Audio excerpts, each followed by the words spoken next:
안녕하세요 여러분, 꽃보다 취업 강원 대표입니다. 오늘은 여러분들한테 삼성 제일기획 채용 공고를 소개해 드리려고 합니다. 제일기획은 이제 광고쟁이들의 꿈이죠. 아무래도 그렇다 보니까 이력사항에 광고쟁이 냄새가 풀풀 나는 경험들이 많은 분들이 많이 지원하니까, 단순히 내가 광고를 좋아해요 라고 하는 분들은 제일기획에 지원하면 삼성에 지원하는 카드를 하나 날리는 거니까 이제 잘 판단해서 보시면 좋을 것 같습니다.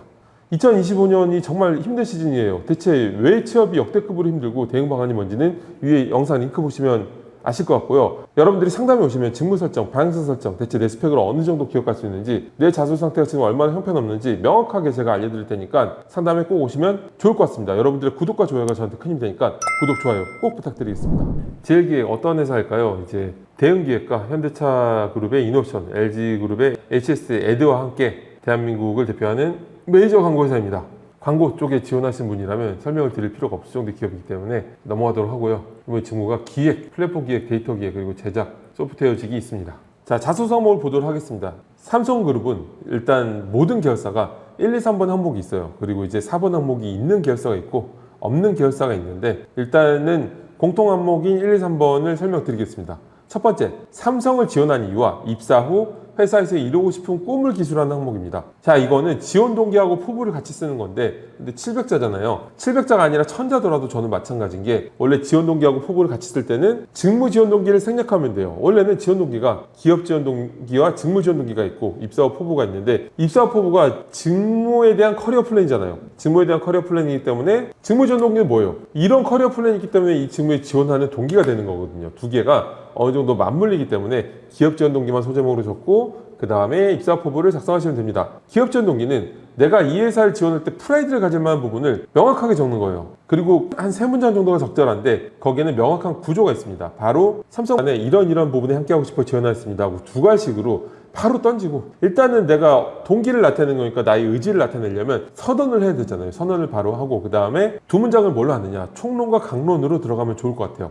모든 글이 사실 총론에서 강론으로 흘러갈 때 제일 타이트 있게 체계적으로 쓴 것처럼 느껴집니다. 이 기업 지원 동기라는 게 채용 담당자가 자세하게 읽을 그런 여력이 안 돼요. 자소서가 그 사람에 대한 걸 보려고 쓰라고 하는 거지, 우리 기업에 대한 얘기 매년 똑같이 쓰는 거, 그거를 관심 있어 하진 않거든요. 어떤 요식행위라고 생각하시면 되는데, 그래도 어쨌든 간에 글이라는 게 똑똑한 사람이 쓴 글은 똑똑하게 쓴 걸로 보인다는 포인트로 글이 이런 3문장 정도로 총론에서 강론으로 흘러가는 느낌으로 들어가면은 제일 명확하고 똑똑한 사람이 쓴 체계적인 글이 됩니다. 지원 동기에 대한 명확한 작성법은 제가 위에 영상 링크 드리니까 꼭 보시면 도움이 될 거고요. 입사 포부는 3단계로 구성하시는 게 좋아요. 첫 번째 문장도 나의 의지와 포부를 보여줘야 되기 때문에, 삼성 어디 계열사 안에서 이러한 어떤 업무 담당자가 되고 싶습니다, 이렇게 명확하게 풀어내야 되겠죠. 근데 그 직무에 있어서 어떤 담당자가 되고 싶은지를 여러분들이 명확하게 프레임을 익혀서 색깔을 만들어내야 되는 거예요. 자, 그리고 그 다음에 바로 직무 커리어 플랜을 적는 거예요. 직무 커리어 플랜은 어느 직무에나 공통된 얘기를 하는 게 아니라 그 직무에 정확히 맞춰줘야 되는 거겠죠.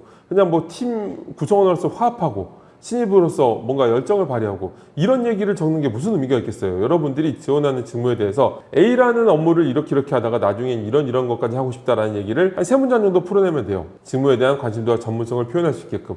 그리고 마지막 남은 분량 정도를 내가 이때까지 했던 어떤 경험들이 이 회사의 직무에 기여할 수 있는지 이렇게 풀어내면 명확하게 되니까, 여기는 1번은 기업 지원 동기와 입사 포부를 풀어내시면 되고요. 2번 항목이 본인의 성장 과정을 간략하게 기술하는데 1500자래. 간략하게 기술하는 건데, 자신에게 영향을 끼친 사건과 인물 등을 포함해서 기술하라고 되어 있습니다. 일단은 사건, 인물 등이라고 되어 있는데, 인물을 쓰면 불리하겠죠. 생각해 보시면 내가 주체적으로 뭘 한 이야기에서 느낀 거하고 제3의 인물이 한 거를 쫙 쓴 다음에 거기서 뭘 느꼈다 하고, 어떤 게 여러분들이 더 임팩트가 있겠어요? 당연히 사건을 중심으로 쓰는 게 맞고요. 근데 여기서 이제 고민이 되는 게, 자, 여러분들이 이걸 헷갈려하는 분들이 되게 많아요. 자소서 경험 항목이 원래 직무 역량 항목과 스토리적인 항목이 있는데, 여기는 직무 역량 항목이 아니고 스토리를 쓰는 거거든요. 특히 성장 과정이라는 건 그 어떤 스토리 항목보다 더 스토리다워야 돼요. 여기서도 어때요? 성장 과정이나 단어의 뜻을 한번 생각해 보세요. 그리고 가치관에 영향을 끼치신, 나한테 영향을 끼친, 어때요? 이건 정말 그 사람을 보기 위해서 쓰라고 하는 겁니다. 삼성이 원래 옛날부터 관리의 삼성, 사원 한 명 뽑으면 10년간 뭐 교육비로 3억이 든다, 뭐 이런 얘기가 있을 정도로 사람에 대해서 중요시해서 생각해서 만든 항목이거든요. 그래서 여기다가 여러분들이 직무 역량이나 여러분들이 이루어낸 직무 업적 같은 거를, 타이트한 경험 같은 거를 나열하듯이 풀어내면은 그거 이걸 채용 담당자 하나도 없어요. 내 주변에 이렇게 써서 합격했는데요. 자소서만 가지고 합격한 게 아니니까 그렇죠. 자소서만 가지고 줄을 매겨보면 애초에 그냥 동문서답을 한 거죠. 그렇죠. 채용 담당자는 이런 스토리적인 항목은 인재상 항목이거든요. 여러분들이 기업들 홈페이지 가봐요. 기업들 홈페이지에 인재상이 어떤 것들이 있어요. 열정, 도전, 창의 이런 것들이 있죠. 사실 인재상 외울 필요 전혀 없고 기업마다 다 인재상 비슷비슷하니까. 근데 이제 제가 드리고 싶은 말씀은 어쨌든 그런 인재상이라는 워딩에 맞는 얘기를 써야 된다는 거죠. 직무 역량 항목과 스토리적인 항목의 구체적인 차이는 제가 드리는 위에 영상 링크 보시면 명확하게 아실 수 있고요. 스토리 항목은 구조가 있습니다. 바로 상황을 제시하고 그 다음에 문제점이 정말 중요한 게 여러분들도 어떤 스토리텔링, 말 그대로 스토리텔링을 해야 되는 거잖아요. 스토리텔링에서 영화, 드라마, 웹툰 이런 것들인데 주인공이 아무 문제도 없이 이것저것 하고 다니면 그거는 이 이야기를 끝까지 읽을 만한 흡입력이나 후킹할 만한 포인트가 없죠. 그래서 여러분들 자소서도 초반부에 분명하게 그 상황에서 어떤 문제가 임팩트 있게 발생해야 돼요. 그리고 이제 그 문제를 해결하기 위한 과정을 구체적으로 풀어내는 게 스토리텔링인 거죠. 이렇게 설명을 드려도 여기에 여러분들이 했던 마케팅 인턴 프로젝트, 어떤 인턴 할 때 어떤 프로젝트 경험 이렇게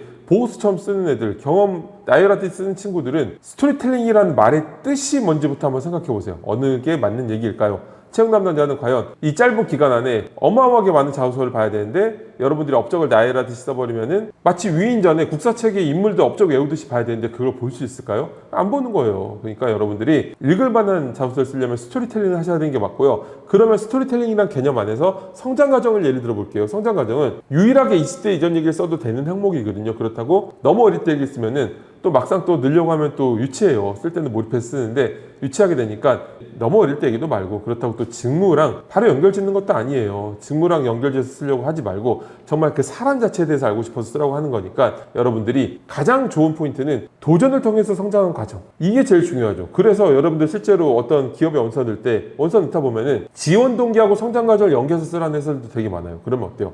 여러분들이 끊임없이 도전하면서 성장했던 성장 과정을 풀어낸 다음에 기업 지원 동기를 엮는 거죠. 이러한 저희 끊임없이 도전하는 모습과 LG전자가 부합하다 생각하여 지원하였습니다. 뭐 이렇게 가는 거겠죠. 그렇죠? 그러니까 제가 말씀드린 대로 성장 과정을 하셔야 되고 또 천자 이상은 이제 한 이야기를 대서사시로 풀면은 이걸 읽을 포인트를 잡기가 어려워요. 그래서 짧은 걸 여러 개 넣는 게 좋습니다. 저희 꽃보다 취업 학생들 같은 경우에는 마스터 자소서에서 일단은 광의의 성장 과정인 성장 과정을 하나 넣고 그리고 힘들었던 경험을 넣든가 아니면 구성원들 간에 협업하는 과정에서 커뮤니케이션 역량을 발휘한 거 이것도 어떻게 보면 성장 과정 중에 하나죠. 광의의 성장 과정으로 이렇게 구성하셔도 되고 어쨌든 근본적 의미의 성장 과정은 처음에 하나 넣어주신 게 좋습니다. 이래도 직무 역량 항목하고 헷갈려서 막 업무 프로젝트 보고서 쓰는 분들한테 마지막으로 한 가지 단서를 더 드리면 자, 삼성 채용 공고가 1, 2, 3번이 공통 항목이라 그랬죠. 4번 항목이 있는 계열사가 상당히 많은데 4번 항목이 있는 회사의 대부분의 4번 항목은 직무 역량, 직무 경험수라고 되어 있어요. 그렇기 때문에 그러면 공통으로 된 2번 항목은 정말 사람을 보고 싶어 하는 거구나.